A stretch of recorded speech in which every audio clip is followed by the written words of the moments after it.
Laos, a land ruled by the Mekong, one of the world's mightiest rivers. The Mekong is fed by tributaries hidden deep in pathless canyons.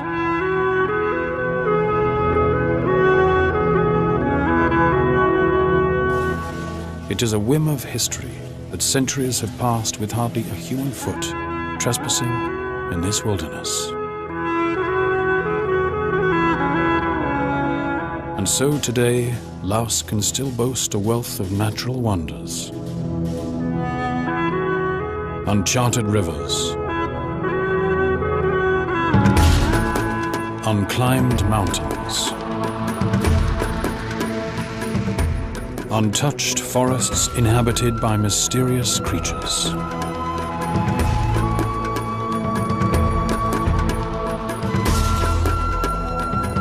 Laos is a last hideout for some of Asia's big wild animals, home to dozens of indigenous tribes and cultures, and keeper of a Buddhist tradition long lost elsewhere. So in the very heart of crowded and buzzing Indochina, there is a wonderland still on the brink of its first discovery.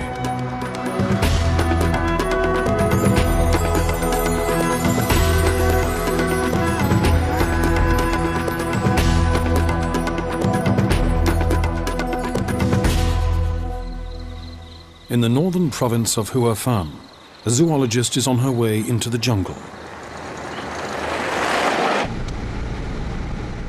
Arlene Johnson is a specialist in tigers. Vieng Tong is the vantage point of her expedition, a village on the fringe of the Nam At Phu Lui protected area.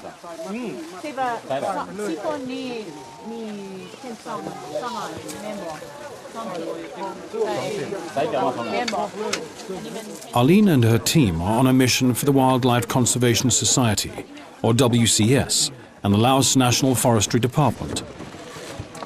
When we started doing our fieldwork in 2003, the goal of the project was to understand better the distribution and abundance of tiger and their prey in the Nam At Phu Lui protected area in northern Laos. 50 automatic cameras will be installed in the mountain forests. They will record anything that moves. Only during the dry season can one travel here without sinking into deep mud. A camera team will accompany the group and try to install a video camera, along with the stills cameras. The first camera trap will be positioned at a walking distance of 2 days. Laos has no access to the sea, yet it is a land of water, dominated by the mighty Mekong. Beginning at a point where 3 countries, Laos, Thailand and China meet, the Mekong runs southward. It forms a long borderline with Thailand and leaves Laos in the south, thundering over the Kong Phapeng waterfalls into neighboring Cambodia. It is a spectacular and noisy exit.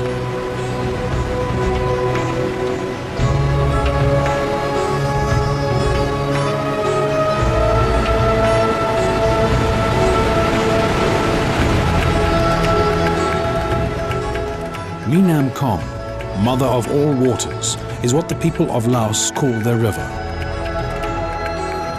In the south, the Mekong is as wide as a lake. This waterscape is called Si Phan Don, the 4,000 Islands. When the rainy season starts, most disappear overnight.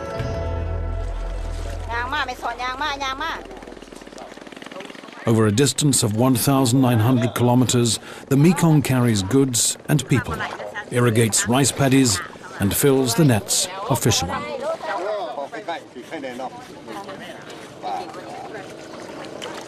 This river produces more fish than the entire Mediterranean Sea, an annual 2 million tons. The Mekong boasts one of the world's highest degrees of biodiversity. Scientists know many of its species only from hearsay.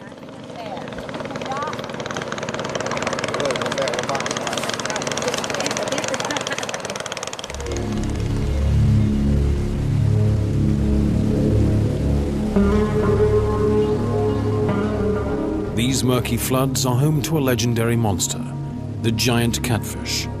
Weighing 300 kilos, it is the world's biggest freshwater fish. Only a few people have ever seen a giant catfish, but the fishermen in the northwest, near the Thai border, have hunted the giant for generations. But even at the height of the catfish season, all we can find is one Thai fishing boat. Laos has recently prohibited the catching of catfish because the species is threatened by extinction. For hours, the Thai sail up and down the river, only to return home with empty nets.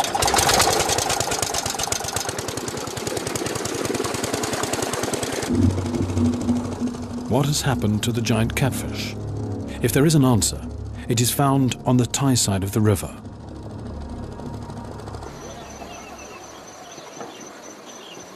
Like the Mekong, the northern mountains are also full of secrets.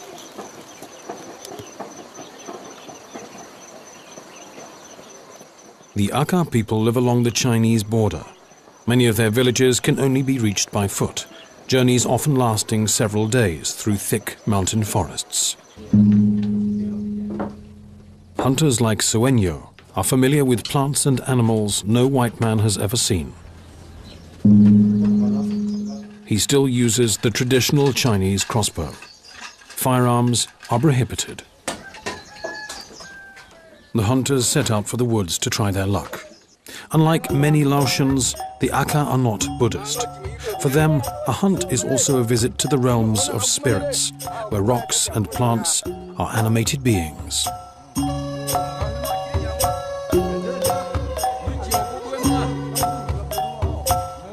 Each Akha village has a spirit swing. It's the gate to a mystic cosmos. It's built in honor of the dead and must never be touched.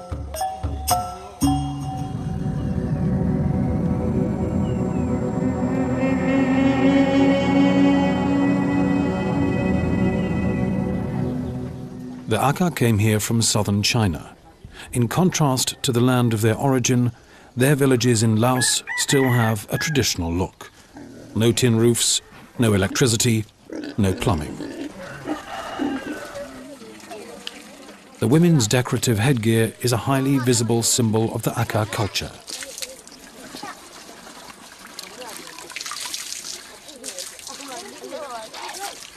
The Akha women are expert in needlework and weaving. They dye the fabric for their clothes with indigo.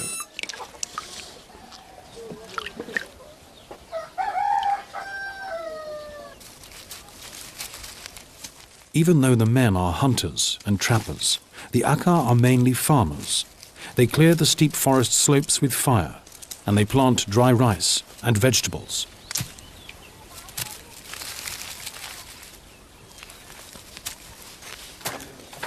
The hunters have long disappeared into the jungle when the women set out on their way to the market. Selling a few vegetables is the Akha's only source of income.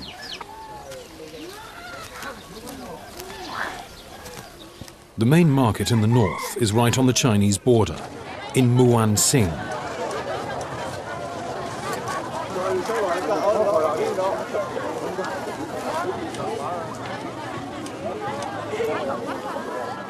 The market punctuates the region's cultural complexity of nationalities, tribes, and languages. The south is populated by Thai and Khmer, the north by peoples from Tibet, Burma, and China. Laos boasts more than 60 officially recognized ethnic minorities.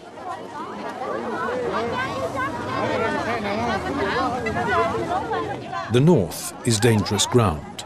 The Golden Triangle is close. Clandestine poppy farming, drug trafficking, and smuggling of goods of all kinds are challenges to the government. Even the wilderness is beset by serious problems.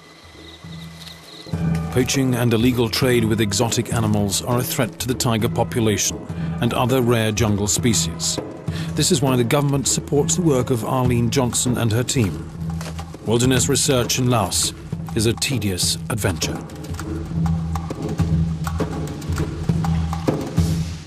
We have a cursory list of animals that are existing here, and which is probably fairly accurate with a few other species that can be added to that list.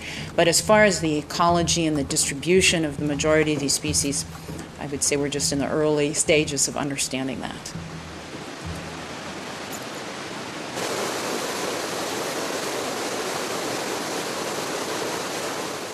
None of the researchers have ever seen a tiger eye to eye, yet they have little doubt that the big cats are nearby.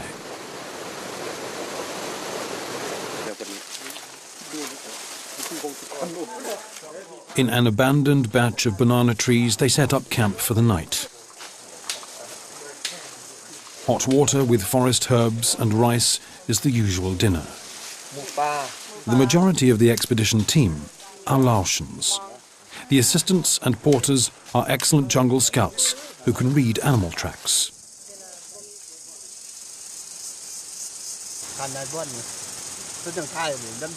At night, the temperature sinks to 5 degrees centigrade. The lightly clad porters shiver while playing cards. The area to be investigated is set out in squares. The camera positions are carefully defined.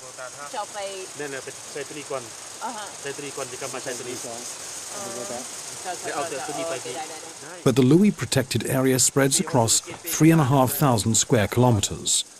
Looking for tigers in this rugged mountainscape seems hopeless. Shielded by mountain ranges and forgotten by the world, Laos has preserved wild landscapes hardly found elsewhere in Southeast Asia. Traditional culture, too, has miraculously survived the region's violent history.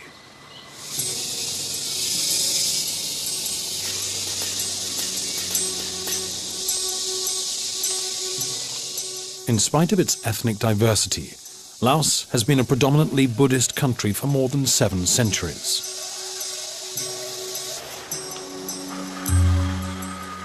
On the Mekong, there is a city that seems to consist of nothing but temples. Luang Prabang, once capital and royal residence, is now a World Cultural Heritage Site and the country's religious center.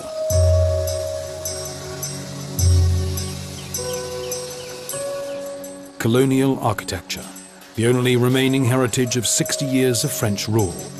Inhabited, living, and crumbling architecture is everywhere.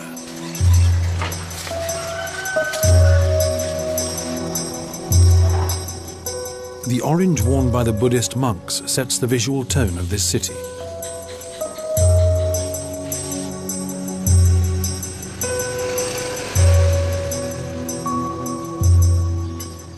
Every day, just before sunrise, the monks come out to receive alms: rice, vegetables, and sweets. Monks are prohibited from worldly labor. They take their alms without any expression of gratitude and return to their temples.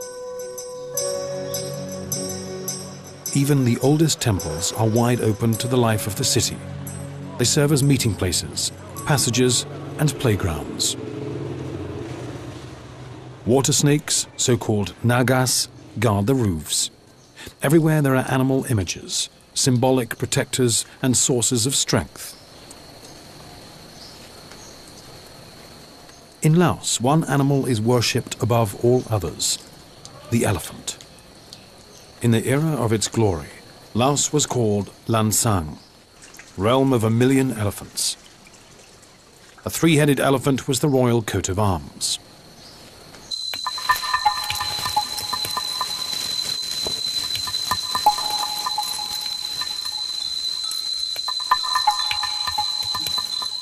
Today, the number of elephants in Laos is nowhere close to 1,000,000. Nowadays, even working elephants are only found in remote provinces. They are still used in terrain unfit for tractors and lorries.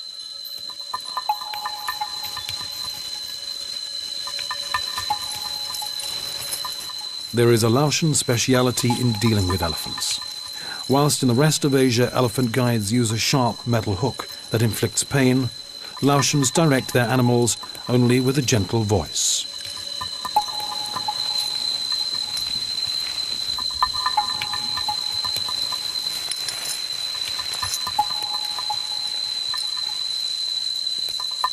Nothing is more endearing than a well-trained working elephant, but their wild cousins are very different.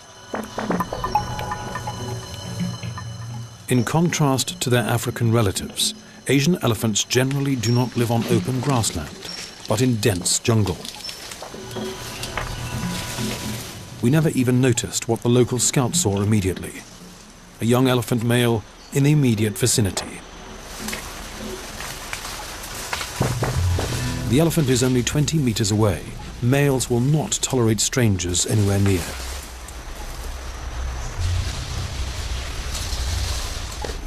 Our scouts opt for a quick retreat, and it's soon obvious that this was the right decision.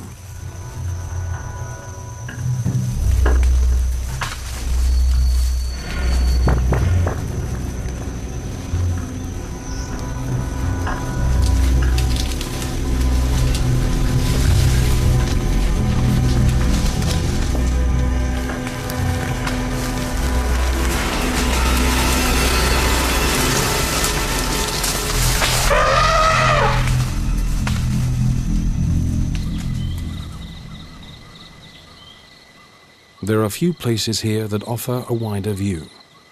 This forest clearing is a meeting place for elephants who are attracted by a natural salt deposit. The animals dig up the ground to get vital mineral supplies.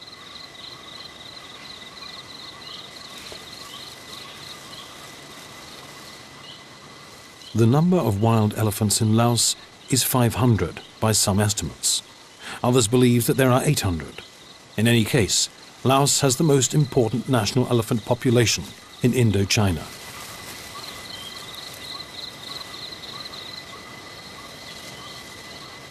How could hundreds of elephants, each one as big as a bus, remain undiscovered and uncounted over decades? One reason is that systematic field research has only just begun. Another, that forest elephants in Asia are more difficult to observe than elephants on an African savanna.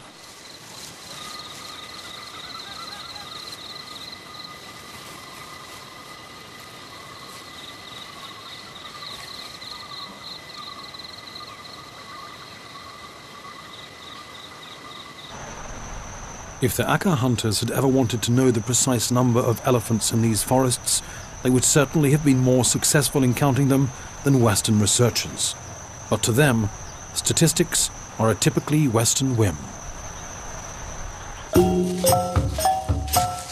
While we with our heavy packs stumble clumsily through the underbrush, the Aka seem to glide along the jungle paths with little noise and effort.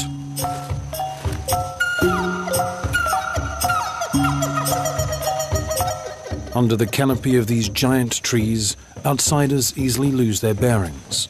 You hear bird calls, but cannot tell from where. You think you walk in a straight line, but find that you move in circles. We need supermarkets, the Aka need the forest. Here they find food plants, medical herbs, firewood, building materials, honey, and animal protein. The other hunters have moved on, but Sueño has picked up a rustle in the foliage.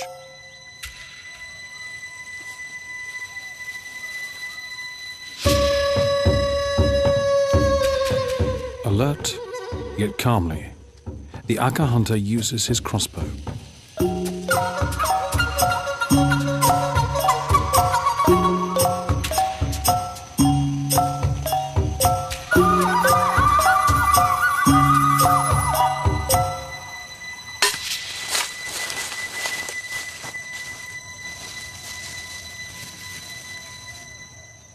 The bird is not dead, just injured. Almost as fast as his arrow, Sueño has caught up with his prey. Within seconds, it is packed away. It's a delicacy, a pheasant.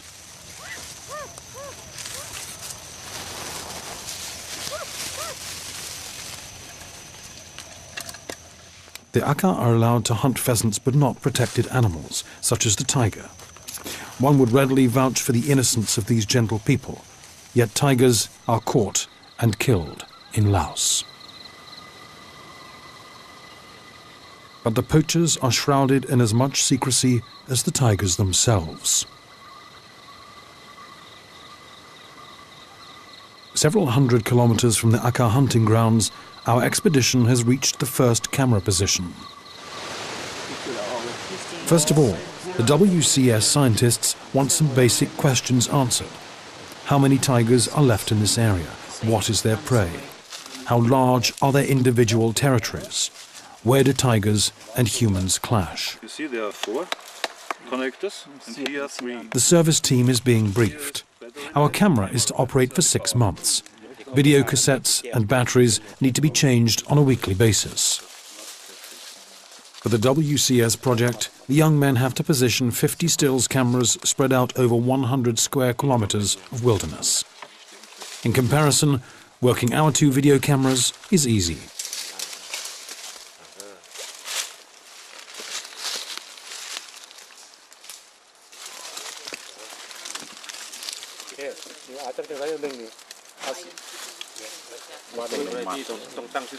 Both the video and the stills cameras are triggered by an infrared beam. In contrast to the video cameras, the stills cameras need no service. They operate in their isolated positions in the forest for over a month.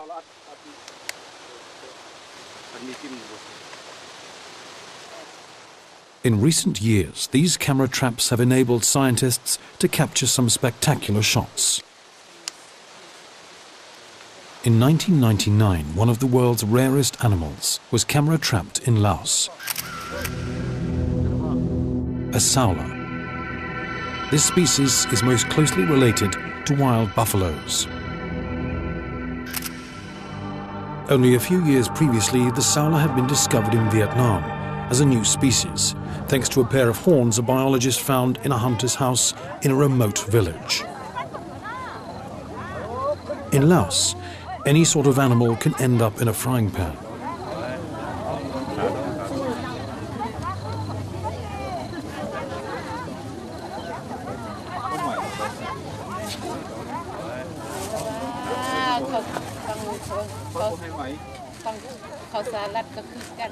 Although trade in wild animals is now prohibited, no one seems to worry about the law.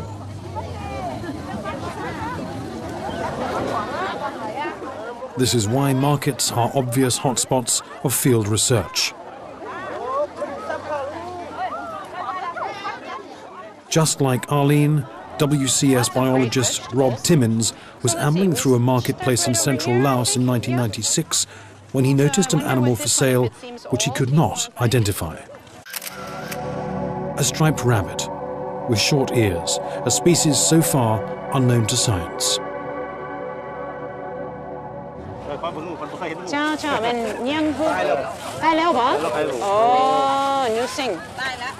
The list of newly discovered species also includes 2 kinds of rare small deer, a rat with a furry tail and a yellow pig. They were all found between fruit and vegetables or in village huts, smoked or dried.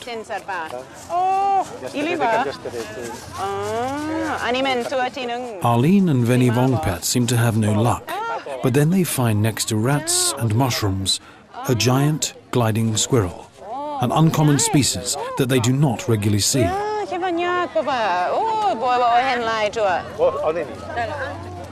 Really? That's a beautiful one, huh? Very nice. Oh, bantua mi moon ba? Huh. Songpan. Oh, okay. Oh, this is a big one, isn't it? Oh, yeah. Huh. Yeah, it's definitely East Asian porcupine. Big animals such as porcupines have become rare. Hunting pressure is on the rise, and forests near densely populated areas have been effectively depleted.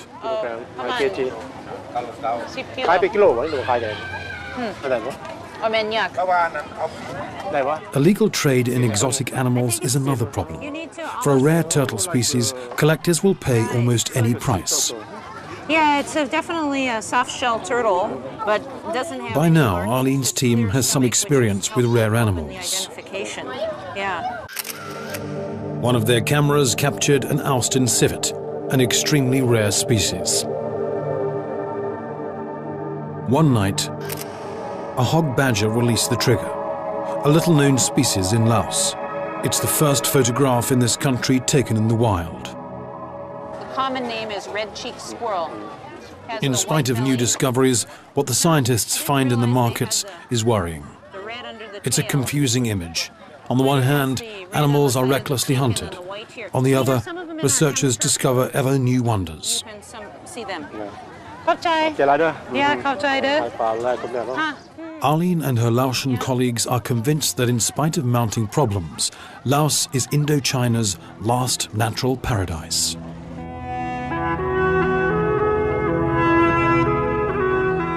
Nowhere else is there so much terra incognita, land and wildlife that is little known to science.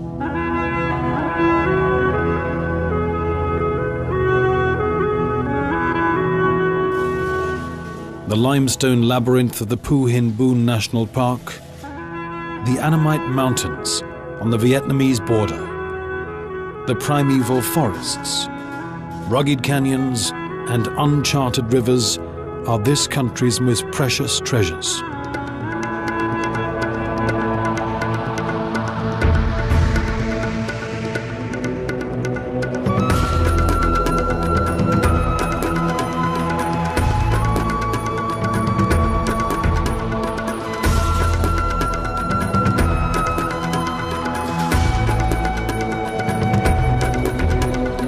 For many adventurers and scientists, when they think of Laos, this is the place of their dreams.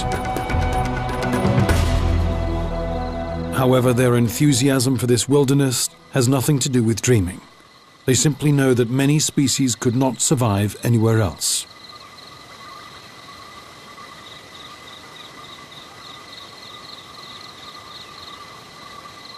Hornbills, for example, need an abundance of wild fruit and ancient trees to nest in. This is why they are only found in primeval forests. The same is true for the tiger, the elephant, and the Asian black bear.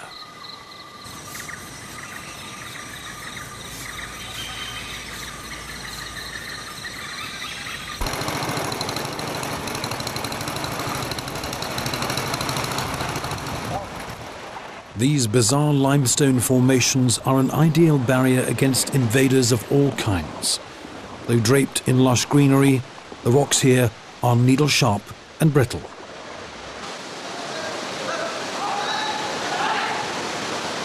There is no route over the mountains, but there is one right through them. The Nam Hin Bon River in central Laos has undermined the porous rock and created a cave 7 kilometers in length. Better still, the cave is actually a tunnel, suitable for boats.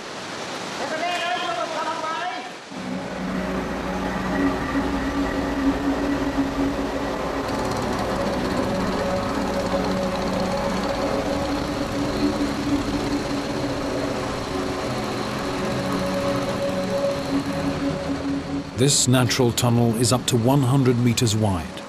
In places, its ceiling rises high to form underground cathedrals.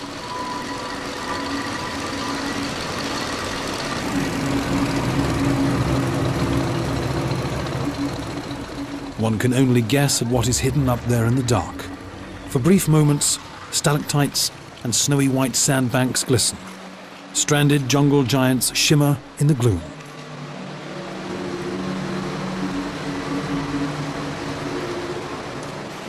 During the monsoon, the water level almost reaches the ceiling. In the dry season, it sinks to a low of just a few centimeters.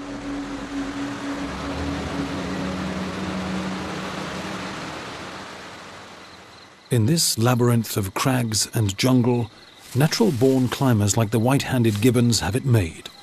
Clumsy humans, scrambling along between rocks and underbrush, need an entire day for a distance a gibbon can do within minutes. Gibbon pairs stay together for life. Juveniles can be recognized by their light coat. A juvenile will accompany its parents for 2 years and is tenderly cared for.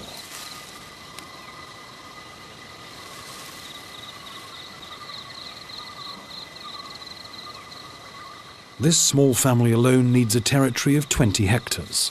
White-handed gibbons depend on a diet exclusively of fruit. Only large forests can cater to such needs.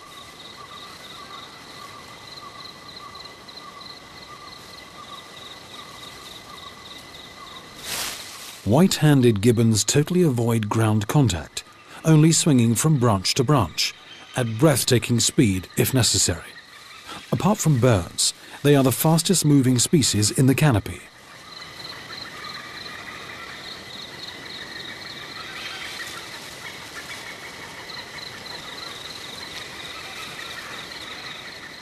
Climbing like this seems like defying gravity, but it takes training.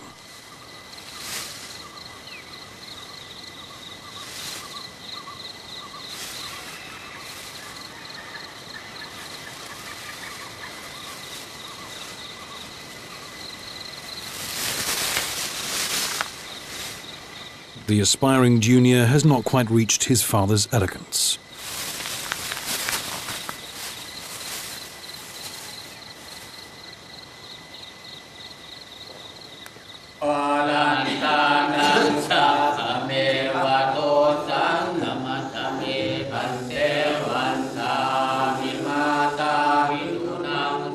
Mid-April, Luang Prabang is beginning to celebrate the Buddhist New Year. New Year is a time of cleansing, symbolically as well as physically. Family home or temple, all across the country, people are now busy cleaning.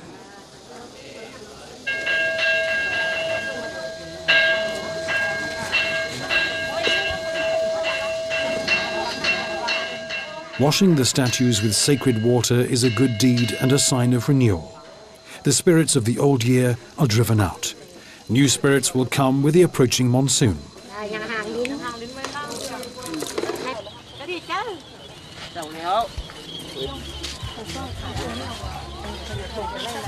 Days before the actual holiday begins, all the people are out and about. Profane feasts take turns with traditional customs and religious rituals. To avoid evil surprises at rebirth, it is necessary to lay up good deeds. Selling songbirds in tiny cages is now big business. People buy the birds to release them as a climax of the festivities.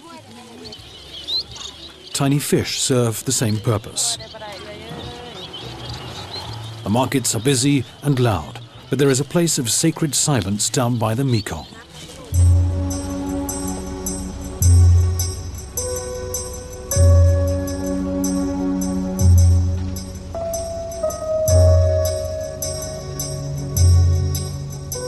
Two hours by boat upstream are the cave temples of Paku. Many legends are told about this shrine, which is visited by pilgrims from across Asia.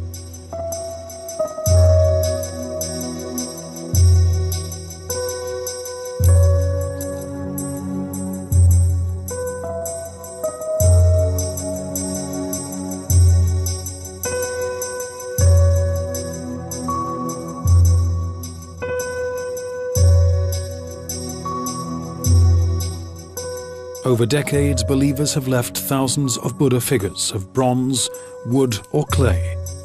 Time and these figurines have turned Paku into a religious site of world renown.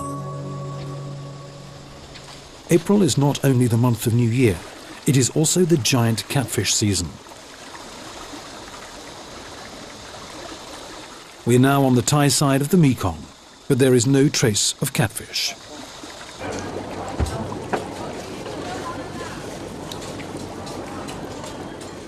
Remembering the biologists in Laos, we decide to do some market research, and this method proves successful.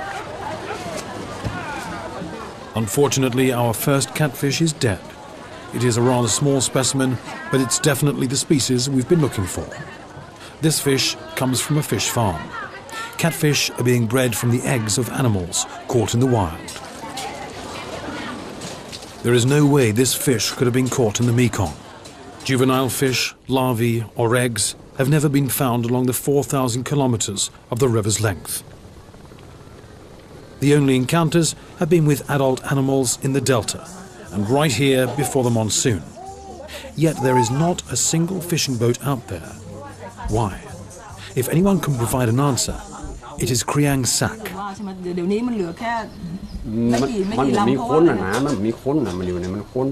All his life, the fisherman has been after catfish. The biggest one he ever caught, he says, weighed 280 kilos. 25เนี่ยปลานี่ก็ได้กับอ้วนนั่นน่ะกับมองน่ะปีประมาณ21-22เนี่ย Each year his crew used to catch 2 or 3 giant catfish. In a good year, up to 7.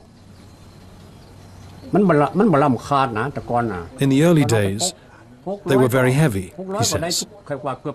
We sold the fish to the Laotians for a small fortune. Today, people hardly go fishing anymore. It's also prohibited by the government. Whenever we catch a catfish, we can only keep it long enough to weigh it, and then we have to release it. Who goes fishing in order to release a fish? When he was younger, there was up to 60 fishing boats on the Mekong, and at the beginning of the season, both Thai and Laotians used to celebrate a big feast.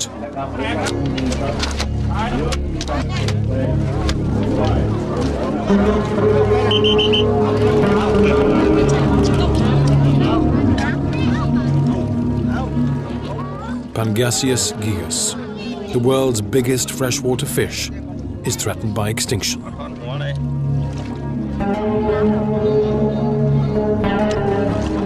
As recently as the 80s, some 60 giant catfish were netted each year.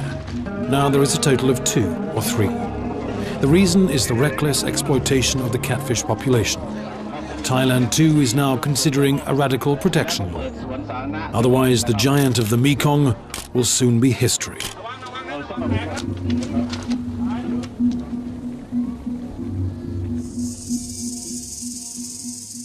Hopefully, the mountain forests will render better news.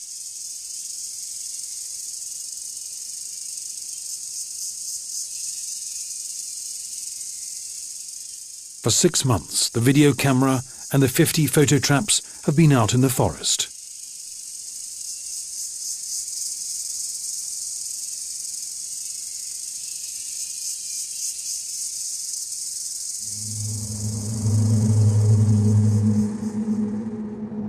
The video camera has taken many pictures during daylight, but there are no animals to be seen. Possibly large insects have crossed the photoelectric beam. At night, the camera records infrared images. An entire week passed before the first picture was taken. Stealthily, as if it had got wind of the camera, a red muntjac, a small deer species, sneaks by.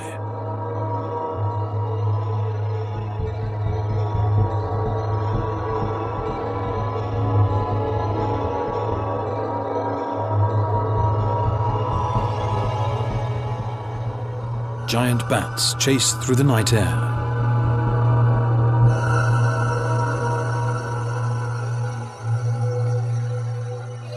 Many nights later, a sambar deer appears. This species is about the same size as a European red deer.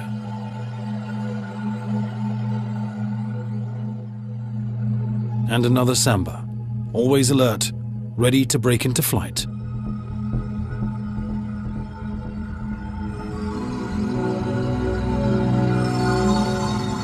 It's obvious that this area offers prey for a big cat.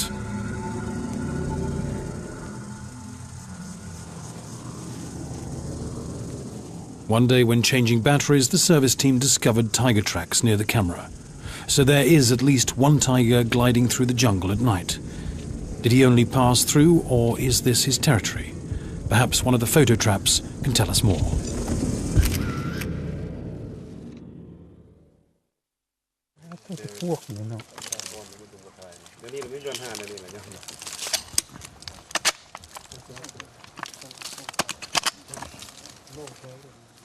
Arlene and her team would be more than happy with just one shot of a tiger, proof of its presence. A month later, they dismount the cameras. Little do they know that they already hold a sensation in their hands.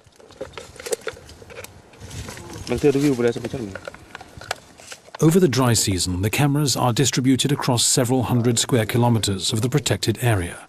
Getting them back is a tedious job. The crew are nervous. Have the cameras worked? Were they placed correctly? What will be on the films once they're developed?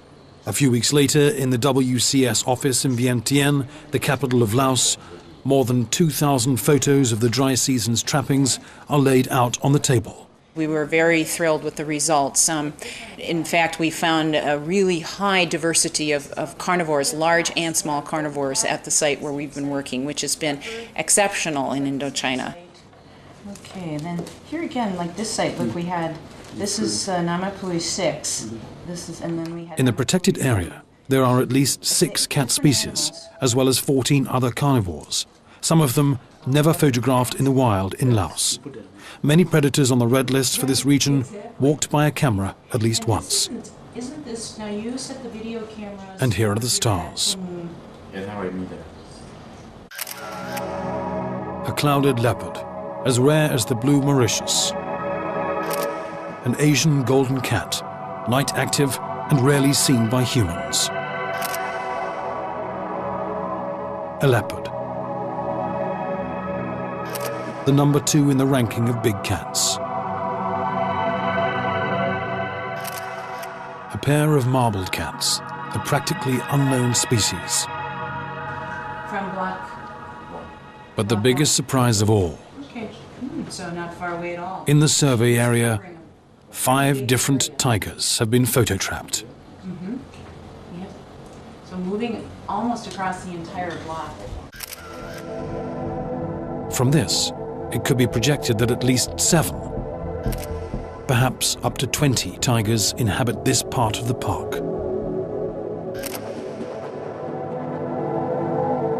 The most important result of the WCS project is the realization that in spite of poaching and trade in wild species, this area is still a refuge for tigers, one of Asia's last. It's not too late for protection measures. From the Aka's perspective, the nervous counting of threatened species is a Western obsession. The men will hunt as long as there is anything to hunt. And if one day the animals should disappear, it's not the fault of crossbow and rifle. The most serious threat to Laos and its natural wealth is forest clearing and the consequent loss of soil.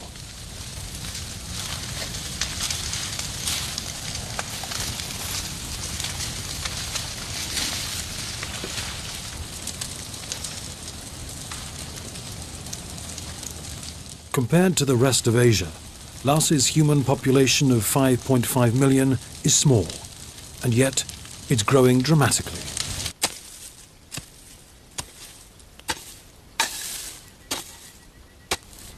Illegal timber harvesting here, a controversial river dam there. Progress knocks loud and hard on Laos's door.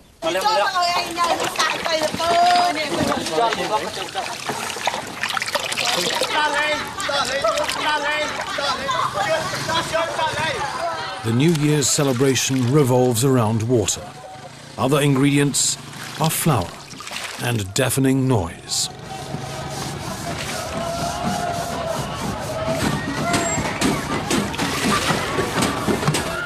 Like an explosion of life, the annual celebration sweeps through the streets of the time-honored city. Luang Prapang and its otherwise quiet inhabitants have changed beyond recognition.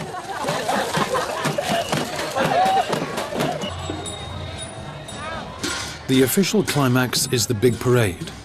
In a palanquin, Prabang, the country's most important Buddha statue, is carried through the streets.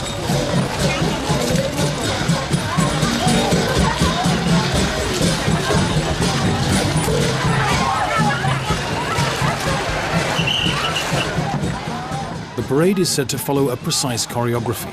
If that is so, it is impossible to recognize for a stranger. All the ethnic groups are represented. There are dancers, beauty queens, and dignitaries. And after a while, the parade dissolves into a wild party.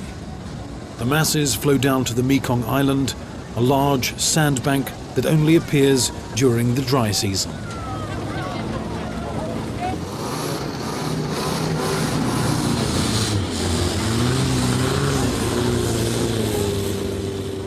The otherwise quiet Mekong turns into a chaotic waterway.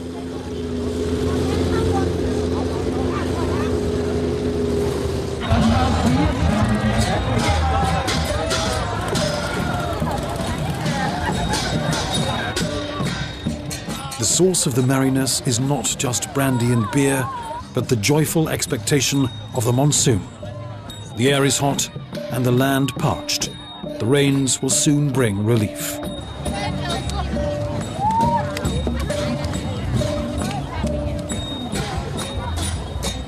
As a salute to Buddha, the families build carefully decorated temples and stupas of sand.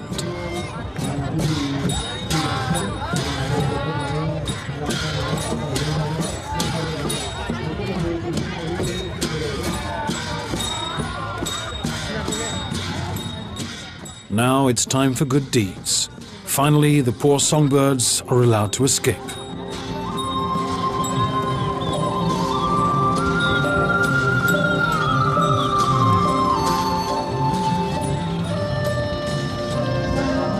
And the fish.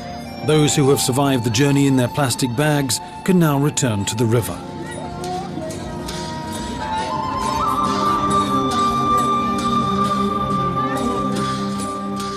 Soon the Mekong will wash away the footprints, the spits, paper plates, bottles and huts. For 3 months, water will be the dominating element. Cascades of it will rush from all the mountainsides.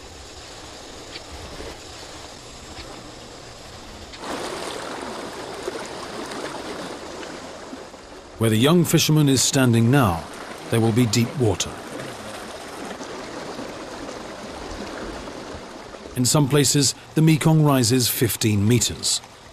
It will flood the plains, feed irrigation channels, and make the rice grow.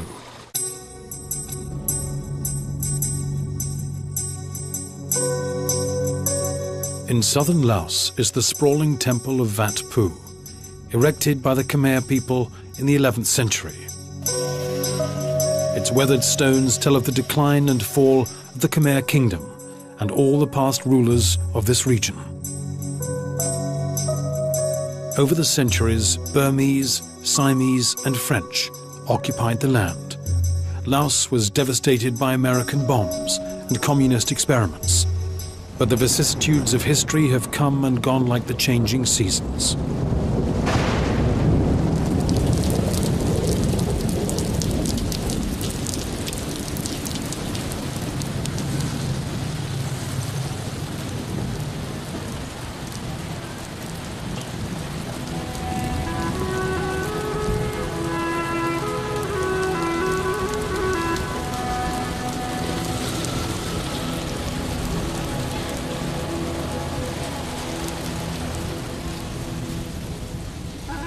In the end, Laos has emerged as what it has always been. An enchanting yet stubborn wilderness and a land of farmers. A land not ruled by kings, but by the monsoon and the Mekong. A natural wonderland.